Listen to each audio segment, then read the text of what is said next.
reading the book of John, one of my most interesting stories. John, the 4th chapter. You know it well, but I'm going to just read a part of it there that I want to draw your attention to. John 4. I'm in verse 6. The Bible says, now Jacob's well was there. Jesus, therefore, being wearied with his journey, sat thus on the well, and it was about the 6th hour. There cometh a woman of Samaria to draw water. Jesus said unto her, Give me to drink. For his disciples were gone away unto the city to buy meat. Then saith the woman of Samaria unto him, How is it that thou, being a Jew, askest drink of me, which am a woman of Samaria, for the Jews have no dealings with the Samaritans. Jesus answering said to her, If thou knewest the gift of God, and who it is that saith to thee, Give me to drink, thou wouldest have asked him, and he would have given thee living water. And the woman said to him, Sir, thou hast nothing to draw with, and the well is deep. I'm going to change the words here and just say, so how come then thou hast living water? Verse 12, Art thou greater than our fathers Jacob, which gave us the well, and drank thereof himself, and his children, and his cattle? Jesus answered and said, Whosoever drinketh of this water will thirst again. But whosoever drinketh of the water that I shall give thee shall never thirst. But the water that I shall give thee shall be in him a well of water springing up unto everlasting life. Verse 15, the woman said unto him, Sir, give me this water, that I thirst no more, neither come hither to draw water ever again. I'm adding words, of course. Jesus said to her, Go call thy husband, and come hither. The woman answered and said, I have no husband. Jesus answered her, Thou hast well said, I have no husband, for thou hast had 5 husbands, and he whom thou now hast is not thine husband. In that saith thou truthfully. The woman said in verse 19, Sir, I think you're a prophet. It's a familiar story, and I want to just focus on one part that I think is critical in this story. The disciples are not there, so I want to talk about the woman as she's there. So let's get a few things very, very, very clear. First of all, she is in Jacob's family, because she says, Our father, Jacob, whose well this is. So we understand that she is in the royalty of Israelite historicity. She's part of the family of Israelite. She's Jacob's great whatever. At the same time, she's at the well. And a few things you have to understand. First of all, she is not a woman of means. Why? Because she's drawing water. In those days, you had your servants draw water. Your handmaidens draw water.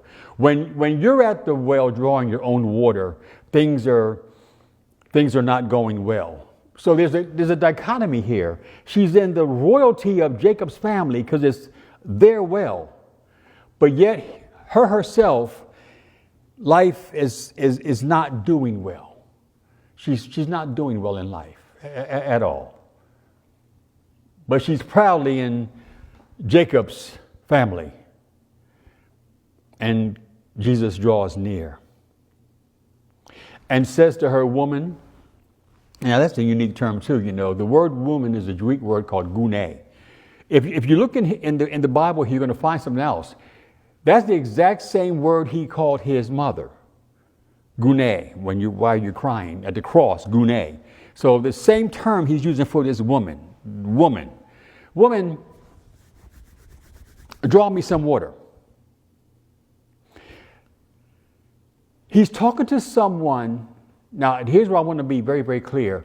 He's talking to someone who should not be in life at the station she's in, because it's Jacob's well.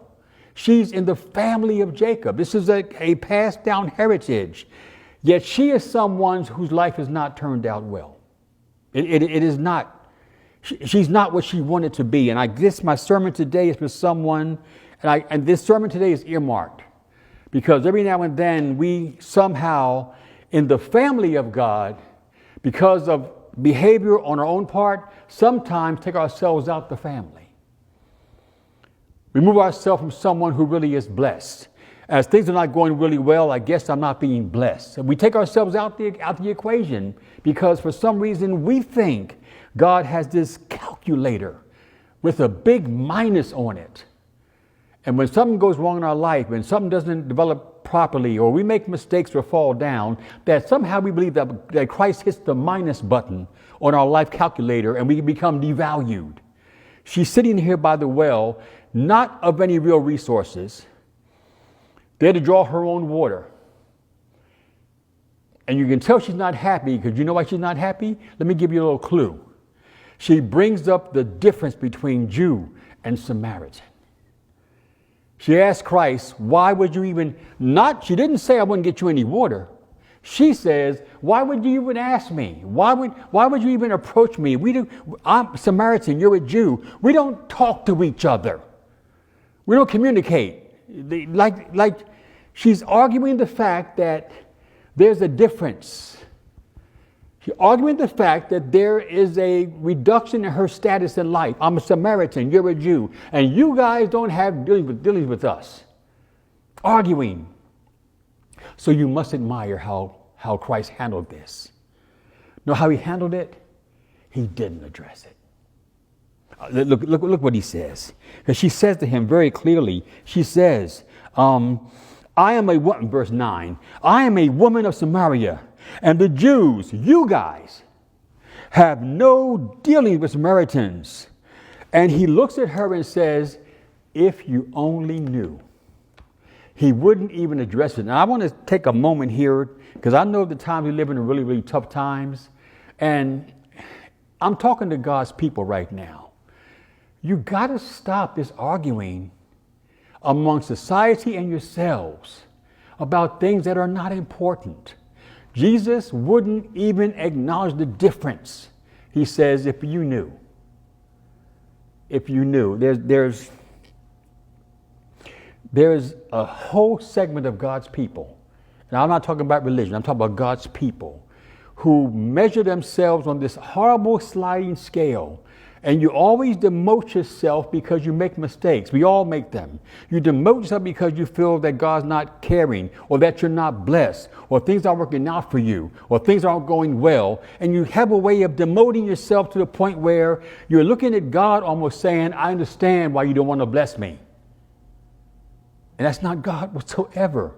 It's not him. That's you doing the worst thing you can do. And I always told my wife this many, many a time. I said the worst thing about being judgmental in churches is that at the end of the day, you will end up judging yourself more harshly than anybody else you would have ever judged.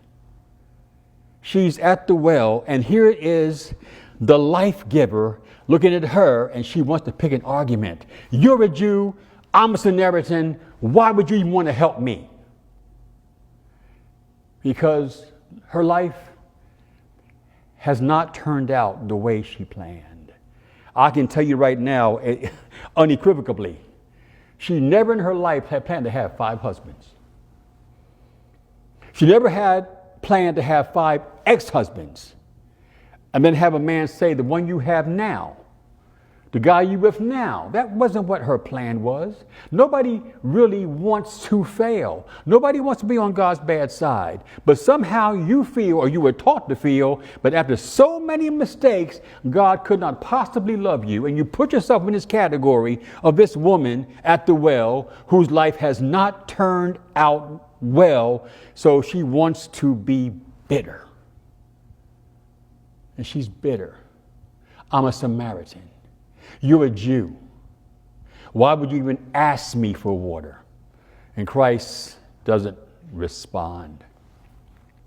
I want to talk to the people this day, just to you guys out there, and maybe not all of you, but maybe just a few of you who have feel that you have disappointed God so often and so frequently that you're really not an apple of his eye. I'm talking to you just today because I want you to know something, because there are a lot of people out right in the world right now, in the church world, that are trying to work their way back into God's good graces, work their way back for a blessing, work their way back toward a miracle, work their way back to a point where they think God hears them. I'm talking to you. I'm talking to you. You know, I used to work at a little place in Philadelphia called the Harvey House Restaurant. It was on Broad Street, and it was about 2 blocks down from the Academy of Music Philharmonic, where the Eugene Ormandy and the orchestra played, the Philadelphia Orchestra played. And one of my habits was I had made friends with the guy who ran the back door of the Opera House. And I would sneak out of my lunch hour down Broad Street Alley, and I'd go to the back door. Now I was working, I couldn't go to a whole symphony concert. But I would get down there because I used to love to hear the orchestra tuning up. You know, different instruments, different sounds. You've heard it before, that big cacophony of choruses that come in, and there's oboes and violins and clarinets and drums and timpanis and horns and French, and everybody is playing on their own level because they're testing their own instruments. They're looking at the range, and this just sounds like musical bedlam. And then in the midst of all that, he walks up to the podium. And with a simple, everything calms down. Because they're now to work as a group, as an orchestra. They're going to come together and lend their own gifts to this magical thing called music. I was recently listening to the University of Miami has a school called the Frost School.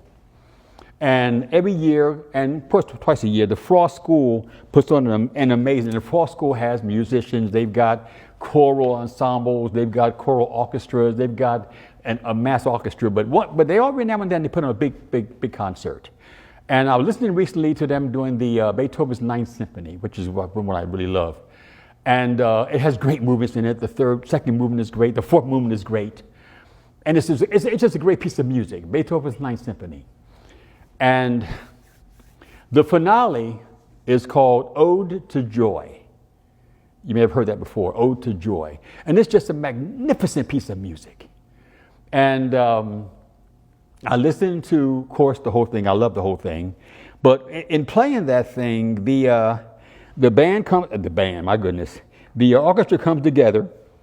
And as the custom is, the warm-up starts and all that, arranging and playing starts. And then they begin to play this beautiful piece by Beethoven, the Ninth Symphony.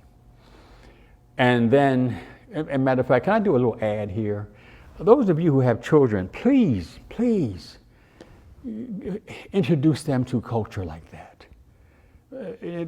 A musical piece. Even if you begin with Peter and the Wolf, just make them global citizens, global appreciators of art, to appreciate art and literature. Just do that. It's not sinful.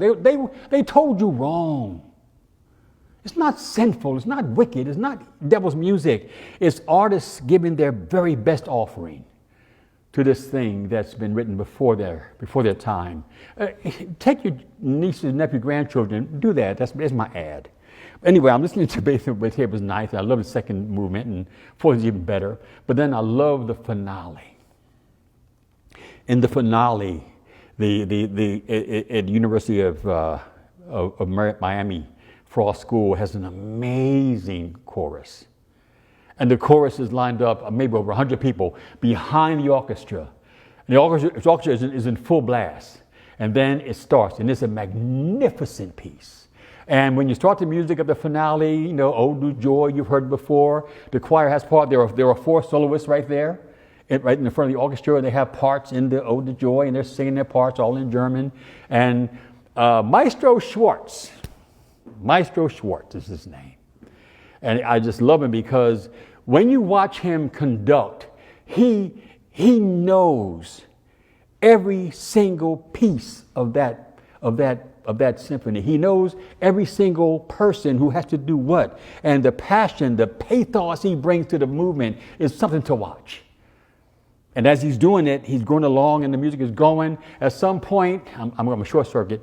At some point, the quartet, they're singing their parts in the lead. The orchestra is playing. The violin section is just working their heads off. You can see in the angst and the passion and the ethos, and everybody is going crazy. And at some point, it's just magical. Then the choir is singing, the woodwinds are playing, the timpani is going like crazy. And you know it's getting near finale time because it's just building.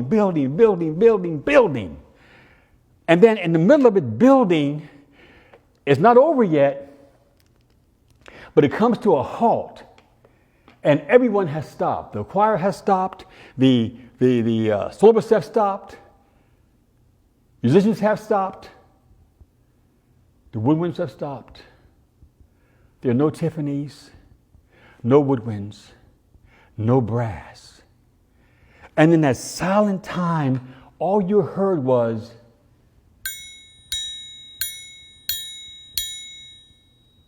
that was it. It paused in a moment for that part to be played. Now, I will admit, I have been watching the whole concert. That person doing the tambourine in the back by herself, I'd never heard her before the whole concert. I didn't know she was back there. I didn't know she existed. Didn't know where she was the whole time. And I had seen the timpani go on many parts of the concert, and she was sitting right beside the timpani player. I never saw her. I would see the camera go to him, and he's working, and he's hitting, and he's touching, and he's controlling the sound of the drum, but I just never saw her.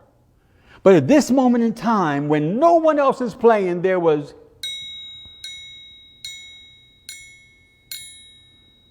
and it told me something. Through all the concert, through all the movements, through all the fanfare, the conductor, he knew she was there. He knew she was there, and no matter how small her part was, he knew what she could do. And here's the funny part.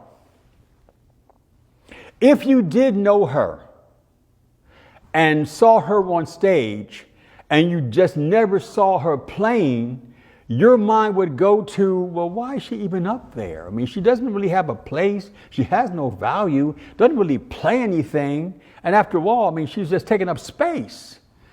But the conductor knew that when the time was right, and when it came to the point where he had a need of her, he knew that she would be there.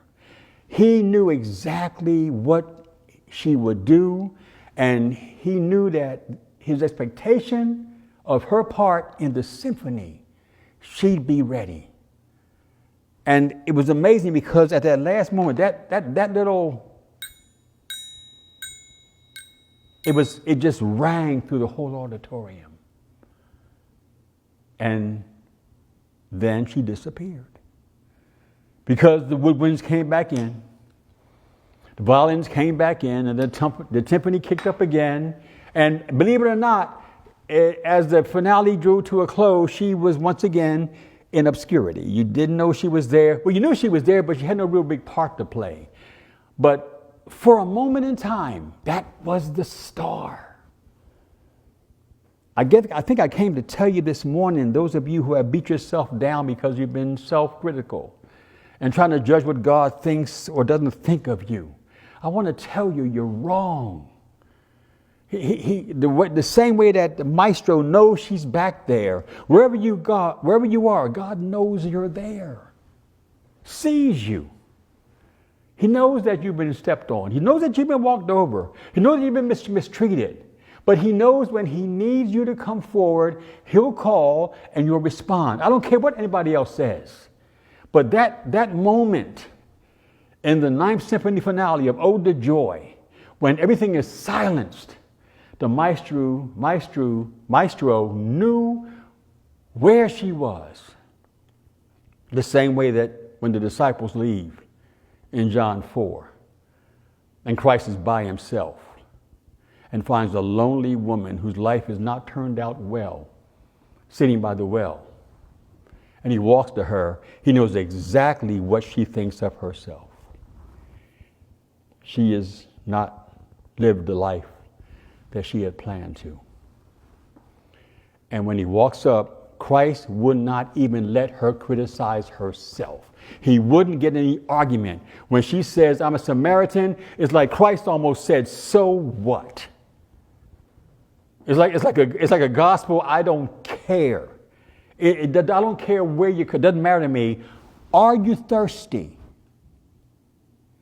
Because I heard you beat yourself down. I'm a Samaritan, you're a Jew. And he says, what does he say? If you only knew who I was. If you knew who was talking to you. If you know Jacob and you know history, man, you ought to know about me, the Messiah, the Son of God. I'm here and I'm come to give you water, the kind that you will never, ever, ever thirst again. And nobody is there but him and her. No crowd, no multitude, no masses. But can't you in your mind just kind of hear heaven do? Like it's almost saying to the woman, girl, it's your time.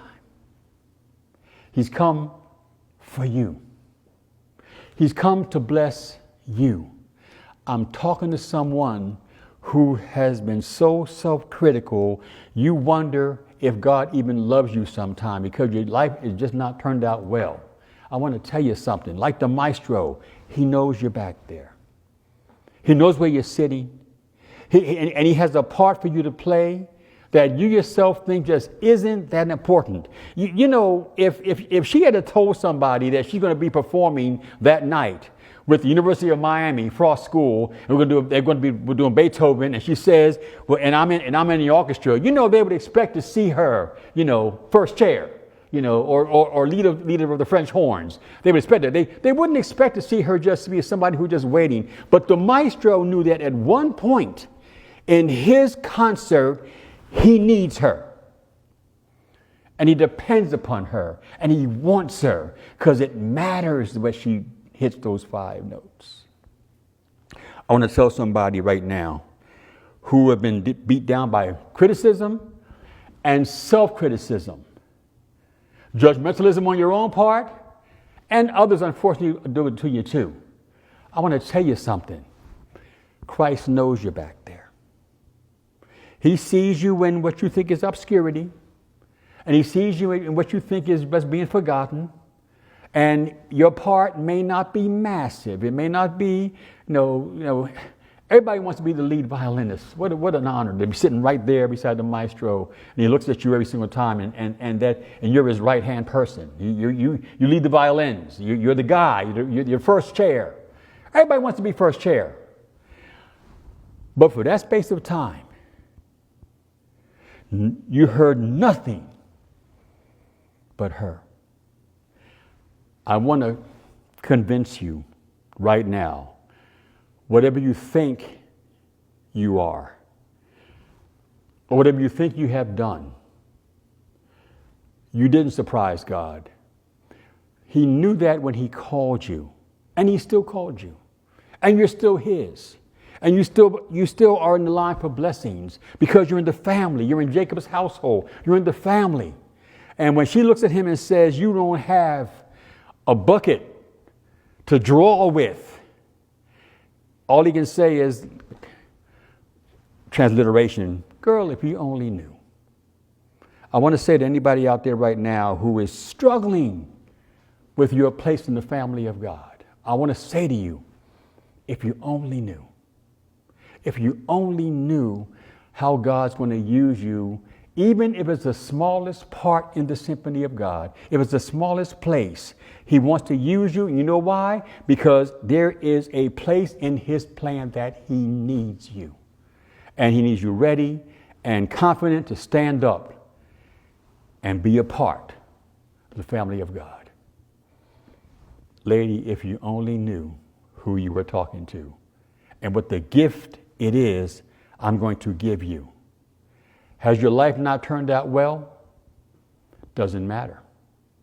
Have things not gone the way you planned? Doesn't matter. If one thing I've learned about God that I can really say is an attribute, God has developed a great sense of self-amnesia. He chooses to forget. He chooses to be concerned with where you are right now and where you want to go from here. Self-design amnesia does not care where you've been. Christ says, where do we go from here? That's what God wants to do. Just sit in the chair, even in obscurity, and wait. Because sooner or later,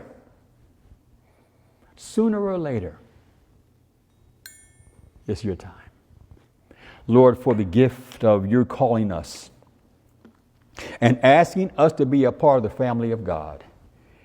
And oftentimes, as undeserving as we are, we're thankful. Keep us, and especially those who feel they've gone so far they can't get back. Lord, like the shepherd you are, leaving the 99 safely enfolded and searching out the one. Oh God, come for us and retrieve us and remind us that Calvary was for us. Keep us, protect us, guide us and save us is our prayer in Jesus' name and for His sake. Amen. God bless. God bless.